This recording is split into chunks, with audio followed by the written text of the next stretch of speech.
Hello বন্ধুরা, কেমন আছো তোমরা সবাই? সুপর্ণা মাল্টি ব্লগে তোমাদের সবাইকে স্বাগত জানাই। চলে এলাম আবার নিজস্ব জীবনযাত্রায়। জানি না তোমাদের কাছে ভালো লাগবে কিনা আমার এই সিম্পল লাইফ, তবে এই কিছুদিনে দেখলাম অনেকেই আমাকে সাবস্ক্রাইব করেছো। হয়তো আমার ভিডিও তোমাদের ভালো লেগেছে তাই করেছো, কিন্তু এখন জানি না আমার লাইফস্টাইল তোমাদের ভালো লাগবে কিনা।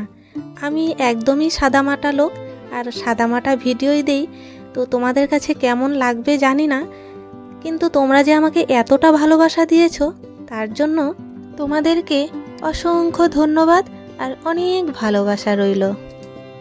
এখন আমি কি করে ভিডিও ভাইরাল করতে হয় আর কি করে ভিডিওতে ভিউজ আনতে হয় সমস্তটাই শিখে গিয়েছি, কিন্তু কি বলতো, সেটা যে খাটাবো সেই সময়টা আবার পাচ্ছি না। আমি ইউটিউবে একদমই সময় দিতে পারি না, আর সেই কারণেই কিন্তু আমার ভিউজ এতটাই কমে যাচ্ছে।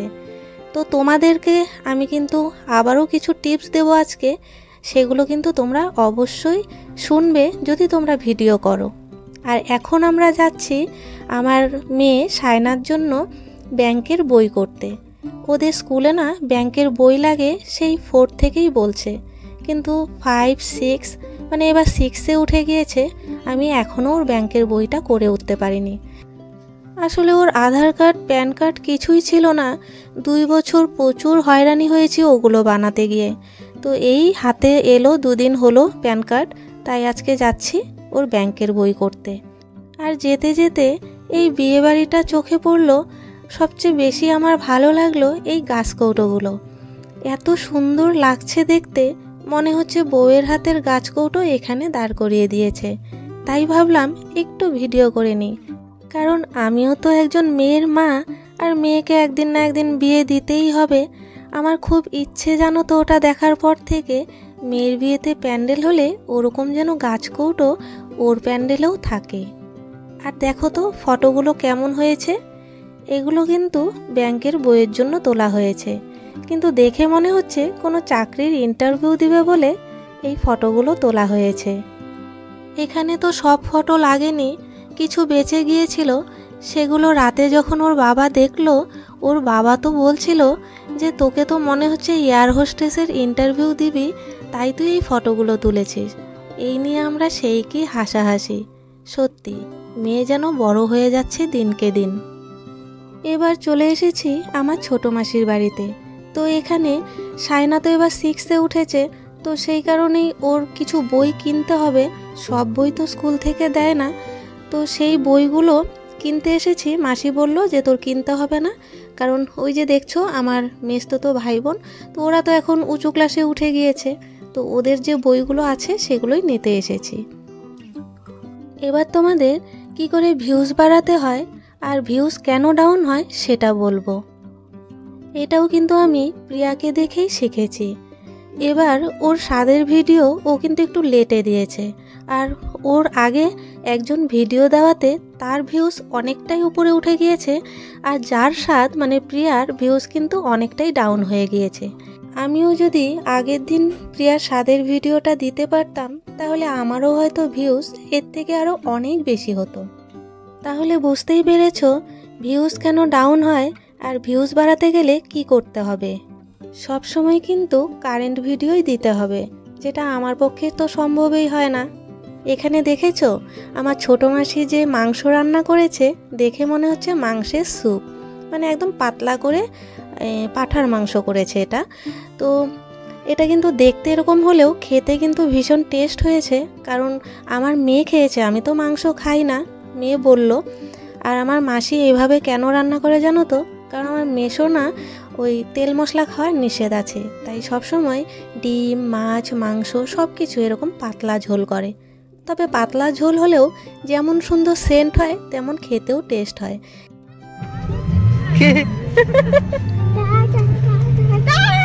তো চলো বাড়ি গিয়ে তোমাদের ভিডিও ভাইরাল করার দ্বিতীয় টিপসটি দিয়ে দেব। এই যে দেখছো কাকিমা গেট খুলছে, তো ওখান থেকে আসছে কাকিমার ছেলে বউ, ছেলে, নাতনিরা। আর আজকে কিন্তু বাড়িতে শ্রাদ্ধের আয়োজন আছে, আর সেটা হলো আমাদের বাড়িওয়ালা কাকুর শ্রাদ্ধ। আর সেই শ্রাদ্ধে দেখো ছেলে এসেছে একেবারে শ্রাদ্ধের দিন, কারণ ছেলে অস্ট্রেলিয়াতে চাকরি করে আর বউ কলকাতাতে। তো ও অস্ট্রেলিয়া থেকে এসে কলকাতায় এসেছে, সেখান থেকে বউ বাচ্চা নিয়ে এই যে এখন এলো বাড়িতে। আর ওই যে দেখছো ফটো মালা দেওয়া, ওটাই হচ্ছে আমাদের বাড়িওয়ালা কাকুর। আর এদিকে আমি সকালে চাই খাইনি এখনও, তার মানে অনেক সকালে ওরা কিন্তু চলে এসেছে। চা খেতে খেতে একটু ওদেরকেও দেখিয়ে দিলাম, আর আমি এখন কি করছি সেটাও দেখাই। ওদিকে চা খাচ্ছি আর এদিকে ভাত বসিয়ে দিয়েছি। আর এদিকে দেখো, ওনাকে একটু ভিডিও করব, কিন্তু এইভাবে দৌড়ানো শুরু করলো যে আমি দেখাতেই পারছি না। তো এদিকে দেখো ওই যে কাকুর ছেলে, আর ওই কাকুর ছেলে আর আমার বরমশাই কিন্তু দুজনে আবার ছোটোবেলার বন্ধু ছিল। মানে ওই তখন তো এদিকে এত বাড়িঘর ছিল না নাকি শুনেছি, আর তখন কিন্তু অনেক দূর দূর পর্যন্ত ওরা খেলাধুলো করতো। এখন তো আমার শ্বশুরবাড়ির লোকজন এদিককার লোকজনকে চেনেই না, এত বাড়িঘর হয়েছে, আর এখন কেউ কারো বাড়িতে যায়ও না। তো যাকগে, মেয়ে এখন স্কুল যাবে, আমার এখনও যেহেতু রান্নাটা কমপ্লিট হয়নি, তাই ওকে বললাম একটু ছাদে যেতে, আর দেখো কেমন করছে। তো চলো তোমাদের আর একটা টিপস দিয়েই দিই ভিডিও ভাইরাল করার, সেটা হচ্ছে সবসময় ট্রেন্ডিং ভিডিও বানাতে হবে। মানে যে ভিডিওগুলো ট্রেন্ডে আছে মানুষ দেখতে পছন্দ করে, আর কিছু ভিডিও আছে মানুষ দেখতে পছন্দ না করলেও ওই তোমাকে হয়তো একটু গালাগালি করবে, তো সেই ধরনের ভিডিও করলেও কিন্তু ভাইরাল হয়। তার মধ্যে একটা কিন্তু আছে শ্রাদ্ধের ভিডিও। তো শ্রাদ্ধের ভিডিও কিন্তু ট্রেন্ডিংয়ে আছে, ওই ভিডিও কিন্তু ভিউজ হয়। আর আমার প্রথম ভাইরাল ভিডিও কিন্তু ওই শ্রাদ্ধের ভিডিওই। তো এখন অনেক শ্রাদ্ধের ভিডিও দিয়েছি, ভালোই ভিউজ হয়, কিন্তু তবুও একদম প্রথম যে ভিডিওটা ভাইরাল হয়েছিল সেটার মতো হয় না। আর কারণ সেটার মতো হয়তো পরের ভিডিওগুলো বানাতে পারিনি। তবে সত্যি কথা বলতে, যে ভিডিওটা আমার ভাইরাল হয়েছিল সেটা আমার কাকাতো ভাইয়ের শ্রাদ্ধের ভিডিও। আমি কিন্তু সত্যি ভাইরাল করার জন্য ওই ভিডিওটা বানাইনি, ওটা শুধুমাত্র স্মৃতি হিসেবে রাখার জন্যই আমি বানিয়েছিলাম। আমার মার, আমার ভাইয়ের শ্রাদ্ধ, তো এগুলো সত্যি ওসব ভিডিও দিয়ে কেউ ভাইরাল হতে চায় এতটা ছোট মানসিকতা আমার নয়। তো তবুও যাই হোক, যেহেতু ভাইরাল হয়ে গিয়েছে সবাই ওটাই ভাববে যে আমি হয়তো ভাইরাল হওয়ার জন্য ওই ভিডিওটা দিয়েছি। তো যাকে এখন অনেক দিন হয়ে গিয়েছে তাই হয়তো কষ্টটা কমেছে, কিন্তু তখনও ওই ভিডিও দেখলে যতটা কষ্ট হয় এখনও ওই ভিডিওটা দেখলে ততটাই কষ্ট হয়। তো এই তোমাদের দিলাম আর একটা দ্বিতীয় টিপস। আজ তোমাদের আরও একটা টিপস দেব। তো তার আগে বলি, ওখানে দেখো ব্রাহ্মণমশাই কিন্তু শ্রাদ্ধের জোগালি করছে, আর এখানে কাকুর ছেলে কিন্তু স্নান করে বসেও গিয়েছে, বাকিরাও স্নান করতে গিয়েছে। প্লেনে এসেছে তো তাই আর কি স্নান টান করে এখন সবাই এই শ্রাদ্ধের এখানে আসবে। তোমাদের বলে দিই, এটা কিন্তু সেই শ্রাদ্ধ নয়, এটা হচ্ছে বাৎসরিক শ্রাদ্ধ, মানে ওই 1 বছরের যে শ্রাদ্ধটা হয় সেটা। আর আমি ঘর থেকেই ভিডিওগুলো করছি, সামনে গিয়ে করতে কেমন একটা লাগছিল, তো জুম করে একটু কাকুর ফটোটা দেখাতে চাইলাম, ভালো করে মুখটা আসছে না, পরে একবার দেখিয়ে দেব। 3 নাম্বার আরও একটা টিপস তোমাদের দিয়ে দিই, সেটা হলো ইনভেস্টমেন্ট। তার মানে ইউটিউবে যে তুমি ইনকাম করবে এটাও কিন্তু একটা বিজনেস, আর বিজনেসে যদি তুমি কোনো রকম খরচা না করো, মানে ইনভেস্ট না করো, তাহলে তুমি সেখান থেকে কিন্তু সেই পরিমাণ টাকা তুলতে পারবে না।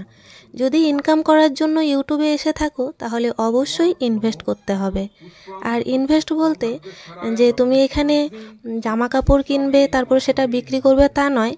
ইনভেস্ট বলতে তুমি যে ভিডিওটা বানাবে তার জন্য ভিডিওর কোয়ালিটি যেন ভালো হয়, তাই একটা ভালো ক্যামেরা কিনতে হবে, একটা সেলফি স্টিক বা ট্রাইপড স্ট্যান্ড, তারপর একটা যদি মাইক কিনতে পারো তাহলে আরও বেশি ভালো হয়।